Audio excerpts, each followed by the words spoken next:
Varicose veins కి సరైన చికిత్స కోసం సంప్రదించండి ఎవిస్ హాస్పిటల్. నమస్తే రమగారు. నమస్తే చేయ.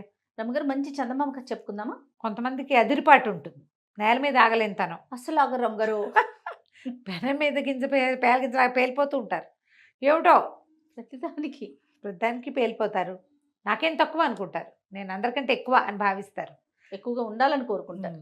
ఇలాంటి ఒక రాజకుమార్తె కథ బాగుంది.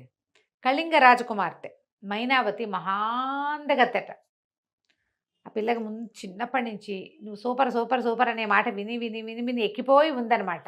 నేను సూపర్ అని ఫీల్ అయిపోతుంది. సూపరే అయితే మాత్రం, సూపర్ అయితే మాత్రం ఏమిటి, అదే కదా ఏమిటి.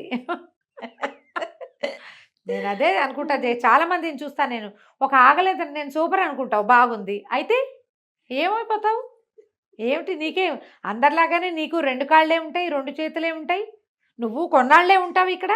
కరెక్ట్, అవునా కాదా? మీరున్నారే, మీరే అయితే ఏమిటి నీ సూపర్? నీకే ఉంటుంది. కట్ చేసి స్టేటస్ పెట్టుకోవాలి. ఎంత సూపర్ వాళ్ళైనా అమ్మ నీ సూపర్ థింగ్, మొగైనా ఆడైనా, గొప్పవాడు కానీ మామూలు వాడు కానీ, ప్రతిదానికి ఒక సమయం అంటూ ఉంటుంది, అన్ని చోట్ల ఉండదు. నీ సూపర్ థింగ్ని గుర్తించనివి, లెక్క పెట్టనివి, అది అసలు అవసరమే లేనివి ప్రపంచంలో నీ జీవితంలోనే బోల్డని ఉంటాయి. ఎందుకు సూపర్ అనుకోవాలి? ఒక తాత్కాలికమైంది. ఇప్పుడు నేను భలే బాగున్నారు మీరు ఇవాళ అంటే ఓకే, నేను ఎప్పుడు బాగుంటాను అంటే మహాసౌందర్యంతో బాధపడుతుంటారు కొంతమంది, అదో బాధ. అక్కడి నుంచి తమ తెలివితేటలు, తమ ప్రజ్ఞాపాఠవాల పట్ల ప్రతి వాడికి తాడిని మించిన వాడు, దాన్ని తలకెత్తేవాడు, దాన్ని తలదన్నేవాడు ఎప్పుడూ ఉంటాడు. పైగా ఈ తాడెక్కటము, తాడిని తలదన్నటము అన్ని చోట్ల ఉపయోగపడవు. ఎందుకు వచ్చింది? నేల మీద కాళ్ళు పెట్టుకుని ఉండకూడదు హాయిగా బాగా? ఎప్పటికీ ఉంటాయి ఆ కాళ్ళలా అని. నేల నిన్నెప్పుడు మోసం చేయదమ్మా. అవును, నువ్వు నిలబడ్డ నేల నిన్నెప్పుడు ఇబ్బంది పెట్టదు, హాయిగా నుంచోనిస్తుంది. నువ్వు నేల విడిచి సాము చేస్తే ఏమిటో అవుతుంది. నాకు అలాంటి వాళ్ళని చూస్తే చాలా విచిత్రంగా ఉంటుంది. ఏమిటి, ఎందుకు ఇంత బాధపడతారు వీళ్ళు, హైరాన్ ఎందుకు అనిపిస్తుంది. చేసేస్తారు, ఏముండదు అక్కడ. ఇంతకీ ఇంకోళ్ళు వస్తారు వీళ్ళని మించిన వాళ్ళు, అంతే అంతే. కళింగ రాజకుమార్తె ఈ మైనావతికి మహాసౌందర్యంతో బాధపడేది, మహా అదిరిపాటు, ఎవరిని లక్ష్య పెట్టేది కాదు, దురుసుగా ఏదో ఒకటి అనేసేది. ఏం బాగుండలేదు, ఏం బాగుంది అలా మాట్లాడేది. సరే పిల్ల పెద్దదైంది, అమ్మాయికి పెళ్లి కొడుకుని చూద్దామనుకున్నారు. దేశాల నుంచి పటాలు తెప్పించారు. వాడు ఎర్రగా కందగడ్డలా ఉన్నాడంటుంది, వీడి చెవులు పిల్లిలా ఉన్నాడంటుంది, వాడు అలా ఉన్నాడంటుంది, వాడు గుండ్రంగా కాస్త బొద్దుగా ఉంటే పొన్నకాయ అంటుంది, సన్నగా ఉంటే ములక్కాయ అంటుంది. ఇహ ఆవిడిష్టం. అయితే రాజుగారికి విసుగు పెట్టింది, పటాలు వద్దులే, మనకెట్లాగూ స్వయంవరం ఉంది, స్వయంవరం పెట్టిద్దాము, పిల్ల తనే సెలెక్ట్ చేసుకుంటుంది పోని అని స్వయంవరం చాటించాడు. ఈమె మహాసౌందర్యాన్ని విని ఉన్నటువంటి చుట్టుపక్కల రాజ్యాల వాళ్ళందరూ, రాజకుమారులంతా తరలొచ్చారు. తరలొస్తే పిల్ల ఇవాళ పెళ్లి చేసుకోవాల్సిన రోజు కదా, తల వంచుకుని ఉండవలసిన రోజు, కానీ ఎత్తి చూడాలి. ఇది ఏమంటారు, స్వయంవరం, అమ్మాయే చూసుకోవాలి. చూసిన ప్రతి వాళ్ళని చూసి పెదవి విరిచేసింది. ఎవరు నచ్చల. వాడు లావని, వీడు నల్లగా ఉన్నాడు, వీడు పొట్టిగా ఉన్నాడు, వాడు పొడుగ్గా ఉన్నాడు, మరి ఇంతున్నాడు ఏమిటి, ఇంత పర్సనాలిటీ ఏం చేసుకుంటామని ఇలాగాని అని అని చివరికి ఒక రాజకుమారుడు చక్కగా ఉన్నాడు. వీళ్ళ పక్క రాజ్యం వాడే, ఎంత బాగున్నాడో. కానీ అమ్మాయి ఆగలేంతనం కదా, పెనం మీద పేలగింజ. చూసి మీసాలు పోతల్లే ఉన్నాడు, ఇంత పెద్ద పెద్ద మీసాలనే నాకు వద్దు. రాజకుమారులంతా వెళ్ళిపోయారు. కళింగరాజుకి విపరీతంగా కోపం వచ్చింది కూతురు మీద. కోపం వచ్చి, మీకు ఇంత అదిరిపాట, ఇంతమంది 50-60 మంది రాకుమారులు వస్తే వాళ్ళందరినీ చూసి మనిషికి ఒక పేరు పెడితే, నీ పొద్దున తెల్లవారేసరికి వాకిట్లో ఒక బిచ్చగాడో గాయకుడో ఎవడొస్తాడో వాడితోటే నీ పెళ్ళి. చాయిస్ అయిపోయింది. నీకు అవకాశాలు 2 సార్లు ఇచ్చా, నువ్వు ఉపయోగించుకోవాలా వాటిని అని చెప్పి ఖచ్చితంగా చెప్పేశాడు. రాత్రి అయితే అందరూ తెల్లబోయి ఉన్నారు, ఏమవుతుందో తెలియక. మర్నాడు పొద్దునే ఒకడు వాకిట్లో నిలబడి పాటలు పాడడం మొదలుపెట్టాడు. బిచ్చగాడు, పొద్దునే పాటలు పాడతారు కదా, వస్తారు బిచ్చమడుకోవడానికి రారు. ఆ వచ్చిన బిచ్చగాడు పెద్ద బవిరిగడ్డం, గడ్డపువాడు ఒకడు, సంగీతం ఏదో పాడుతుండేసరికల్లా సైనికులు పోయి బాబు లోపల రా అని పిలుచుకొస్తే ఈ లోపల రాజపురోహితులు వచ్చి రాకుమార్తెని పిలిపించి మంత్రాలు చదివి తాళిగట్టిచ్చేసాడు. అన్నంత పని చేసేసాడు. బిచ్చగాడితోటి పెళ్ళి అయిపోయింది. గడ్డం బిచ్చగాడు విత్ పాటలు వాడితోటి పెళ్లి చేసేశారు. ఎవరు వస్తే వాళ్ళతో చేస్తానని చెప్పే కదా, నీకు స్వయంవరం ఇచ్చా, ఫోటోలు చూపించా, నువ్వు ఒప్పుకోవాలా, స్వయంవరం చేయించా, నువ్వు ఒప్పుకోవాలా, ఇక మూడోది నీకు ఇంకా ఛాయిస్ లేదు, నేనేం చేస్తే ఆ పెళ్ళి నువ్వు చేసుకోవాల్సింది. చేసేసారు. ఈ పిల్ల లబో దిబోమని ఏడ్చింది, గోల పెట్టింది, అరిచింది, ఎవరు వినలా ఒక్క మాట కూడా. అక్కడి నుంచి ఏం చేస్తారు, ఆ బిచ్చగాడికి 5 రూపాయలు చేతిలో పెట్టాడు రాజుగారు 5 వరహాలు. అబ్బాయి ఇగో నీ పెళ్ళం తీసుకుపో, అయ్యో మా ఊళ్ళో ఉండొచ్చు అని పంపించేసి ఏం చేస్తారు, ఆ అమ్మాయిని వెంబడి పెట్టుకుని బయటికి వెళ్ళిపోయాడు. మైనావతి ఏడ్చింది, మొత్తుకుంది, ఇంకేం చేయాలో తెలియలే. కొంత దూరం నడిచారు. బయట ఊర్లోంచి అంత జనం అంతా నోరు మూసుకూరుకున్నారు. ఇంత అదిరిపాటి పిల్లకి ఇదే అవుతుంది. ఎక్కువసేపు ఆ పెన మీద పేలగింజలా పేలితే ఏమవుతుంది, చివరికి ఎగిరి పొయ్యిలో పడతారు. అంతే. ఇది పడిపోయింది ఇట్లా. అక్కడి నుంచి తీసుకుపోతే ఒక పెద్ద అడవి వచ్చింది. కానీ ఈ అమ్మాయికి ఒకటి అర్థమైంది, వీడు బవిరి గడ్డము బండ గొంతు ఉంది, కానీ వీడంత మొరటివాడు కాదు, మనిషిని సుకుమారుడే ఇతను, ఇబ్బంది పెట్టట్లా పెద్దగా. ఫోన్లో ఇది కొంచెంలో కొంచెం నయం అనుకుంది, అంత మోటుగా ప్రవర్తించట్లా. వెళ్తే ఒక అడవిని దాటారు, అడవిలోకి వెళ్ళారు.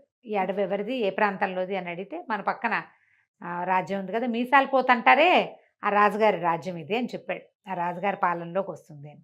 అక్కడి నుంచి తీసిపోయి ఒక గుడిసెలోకి ప్రవేశపెట్టాడు. ఇదేమిటి ఇక్కడికి తీసుకొచ్చావు అంటే, ఇదే మన ఇల్లు, మా ఇల్లు ఇదే, మనం ఇక్కడే ఉండాలన్నాడు. ఏం చేస్తుంది, ఆ చిన్న పూరు గుడిసెలోకి ప్రవేశించి ఓ చీపురు ఏదో ఉంటే అది పెట్టి అదంతా ఊడ్చి, ఆ పక్కన ఏదో చెరువు ఉంటే ఓ బిందె పట్టుకెళ్ళి అందులో ఇచ్చి నీళ్ళు తెచ్చుకుని కుండతోటి ఇల్లంతా నీళ్లు చల్లుకుని ఇల్లు వాకిలి అంతా మెల్లిగా పొయ్యి వెలిగించి, మరి ఏం చేస్తుంది, ఆకలి కూడా వేస్తోంది, ఎప్పుడో రాత్రి తినది, పొద్దున పెళ్ళయింది, వచ్చేసింది నడుచుకుంటూ. సరే మెల్లిగా అన్నం వండింది, అక్కడ ఏవో బియ్యం పప్పు ఉన్నాయి, వంట చేసుకుంది. సరే అబ్బాయిని తను కూర్చుని అన్నాలు తిన్నాక ఏమన్నాడు, నీకేమైనా పని వచ్చా అంటే నాకేం రాదు అంది. సరే ట్రై చేద్దామని ఏం చేశాడు, ఇంత వెదురు కోసుకొచ్చాడు, వెదురు బుట్టలు అల్లటం నేర్పించాడు. ఇట్లా అల్లాలి, ఇట్లా చీల్చాలి, ఇట్లా బుట్టలు అల్లాలని పెట్టాడు. రాకుమార్తె కూర్చుంది, బుట్టలు ఏమల్లుతుంది రాకుమార్తె, చీరి వేళ్ళన్నీ పుళ్ళైపోయినాయి, అన్నం తినేటట్టుగా కూడా లేవు.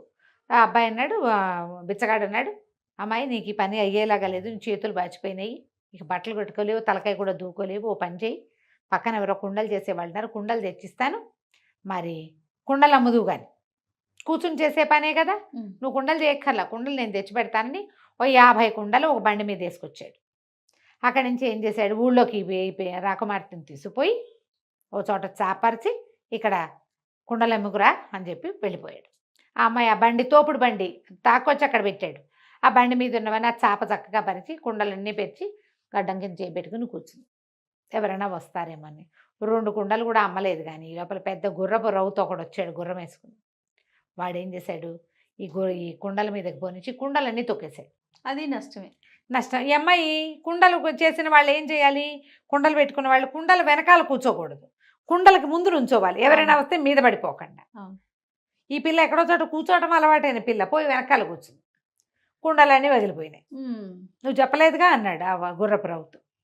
ఏం చేస్తుంది, వాడు శస్త్రాన్ని అవి పెట్టుకుని సైనికుడు, వాడినేమంటుంది, బిక్కమొహం వేసుకుని సాయంత్రం చాప చోటు సంకలో పెట్టుకుని ఇంటికి వచ్చింది. ఏవి డబ్బులు అన్నాడు, ఏం చేయను, మొత్తం అన్నీ పగిలిపోయినాయి, ఇట ఎవరో తవ్వేశారు, తన్నేసేసాడు అంటే. సరే ఏమన్నాడు, సరే నీకు ఈ పని వల్ల కావట్లేదు, పోనీ ఏదో కొంచెం వంట వచ్చింది కదా, నీకు వచ్చు కదా, వండుతున్నావు కదా, రాజుగారి వంటశాలలో ఏదో ఒక పని చేద్దు కానీ అని చెప్తే బిక్కమొహం వేసుకుంది. ఇది ఈ రాజ్యం ఎవరిది, తను వద్దనుకున్న మీసాల పోతు రాజుది. ఓహోహో, వాళ్ళ వంటశాలలో పనిచేయటం ఏమిటి నేను, కానీ మరి నాకు ఇంకో దిక్కేది, నాన్న లేడు, ఇల్లు వాకిలి లేవు, రాజ్యం లేదు, భోజ్యం లేదు, వీడెవడో బిచ్చగాడు మొగుడు. సరే తీసుకుపోయి నాకు అక్కడ వంట వాళ్ళు చాలామంది తెలుసు, అక్కడ పెట్టిపిస్తానన్నాడు. సరే లోపల వెళ్ళింది, అక్కడ కూరగాయలు తరగటము అట్లా వంగి పని చేయటం మెల్లిగా మొదలుపెట్టింది. రోజు సాయంకాలం అయ్యేసరికల్లా ఏవో భక్ష్యాలు అవి ఇవి ఇచ్చేవాళ్ళు, అవి ఫోన్లో మూట కట్టుకుని కొంగులో ఇంటికి తీసుకొచ్చేది, భర్తకు పెట్టేది.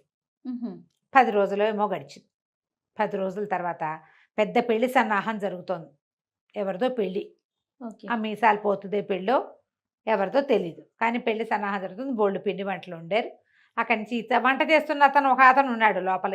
అతనికి ఈ అమ్మాయి సహాయంగా ఉందన్నమాట. ఏమన్నాడు, సరే సాయంకాలం అయ్యేసరికల్లా ఈ అమ్మాయి పిండి వంటలన్నీ మూట కట్టుకుంది, కొంగులో పెట్టుకుంది, వెళ్ళొస్తాడంటే ఏమన్నాడు, మరి పెళ్ళి కదా, బోళ్ళు దీపాలు అవి పెడతారు, ఎంత బాగుంటుందో. చాలా విద్యుత్ దీపాలు అవి అలంకరిస్తారు. చూద్దాం రా, చూసాక వెళ్ళొచ్చులే, ఏమంత చీకటి పడిపోయింది, రా అని మామయ్యని వెంబడబెట్టు తీసుకెళ్ళాడు. ఓ సభా మండపం, బోళ్ళని చిత్ర విచిత్రాలు లేని దీపాలు అవి వెళ్లాడేశారు. లోపల నుంచి గానా కచేరీ వినపడుతుంది, సంగీతాలు అవి వినిపిస్తున్నాయి. సరే, ఈ అబ్బాయి, ఈ వంట అతనును, ఈ పిల్ల, ఈ రాకుమార్తె మైనావతి వంగిట చూస్తున్నారు. చూస్తుండేసరికి ఆ లోపల కూర్చున్న ఆ మీసాల పోతు రాజుగారు, ఎవరైతే అక్కడ తొంగి చూస్తుంది ఇట్రాండి అని పిలిచారు.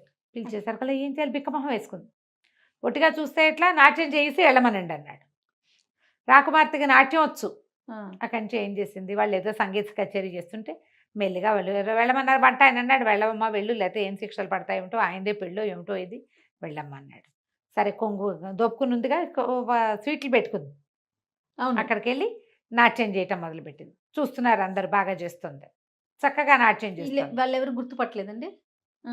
నాట్యం చేస్తే ఎవరికి తెలుసు, రాకుమార్తె నాట్యం చేసింది. ఈ లోపల ఏమైంది, ఆ నాట్యంలో భాగంగా గిర్రుని తిరిగేసరికి ఈ కొంగంతా ఊడిపోయి ఆ మొత్తం స్వీట్లన్నీ కింద పడ్డాయి. అయ్యో, పడంగా నా పిల్ల పిచ్చిగా అవమానపడిపోయింది. రాకుమార్తె కదా, ఏదో ఇంకా కష్టపడితోంది, ఏం చేస్తుంది, అంత అదిరిపడకుండా ఉండాల్సిందని తెలిసింది. బయటికి పరిగెత్తుకుంటూ వచ్చేసరికి వెనకాల నుంచి వచ్చి ఆ మీసాలు పోతూ గట్టిగా పట్టుకున్నాడు అమ్మాయిని. పట్టుకుని, ఎక్కడికి వెళ్ళిపోతున్నావు, తెల్లవారితే మన పెళ్ళి, ఇక్కడే ఉండు అనేసరికి అమ్మాయిని నిర్ఘాంతపోయింది. అయ్యో, మీరు ఎవరు అనుకుంటున్నారో, కాదండి, నా పెళ్ళైపోయింది, నేను నా భర్తతోటే ఉన్నాను 10 రోజుల నుంచి, స్వయంవరమైన మర్నాడే నా పెళ్ళయింది, నన్ను వదిలిపెట్టండి, మా ఆయన నా కోసం వెయిట్ చేస్తుంటాడు, వెళ్ళిపోతానండి అనేసరికల్లా పక్కపక్కన బెడ్, నువ్వు నన్ను గుర్తించలేదు, గొంతు మార్చేసరికల్లా, నేను పెళ్లి చేసుకున్న గడ్డం వాడిని నేనే, గుర్రపు రౌతుని కూడా నేనే, నీ కుండలని పగలగొట్టిన వాడిని, నీకు అంత అదిరిపాటుగా ఉన్నావు నువ్వని అది తగ్గించడానికి మీ నాన్నగారితో మాట్లాడి పొద్దున్నే వచ్చి నేను పెళ్లి చేసుకున్నాను. అక్కడ ఏదో ఓం ఓం అని పెళ్లి చేశారు, ఇక్కడ రాజుకు తగిన పెళ్ళి అవుతుంది, రారా నువ్వు తగ్గేవు, అదే కావాలి నాకని చెప్పి ఆ అమ్మాయిని అంతఃపురంలోకి తీసుకెళ్ళాడు. బోళ్ళంతమంది చెలికత్తులు వాళ్ళు ఉన్నారు, చక్కగా స్నానం చేసి అలంకారం చేశారు. తర్వాత ఎంతకాలమో ఆ రాజ్యానికి మహారాణిగా చాలా మంచి పేరు తెచ్చుకుందట మైనావతి. అదిరిపాటు ప్రవర్తన మంచిది కాదు. అంతే. కథ కంచికి మనం ఇంటికి. నమస్తే రమ్మగారు. నమస్తే జయ.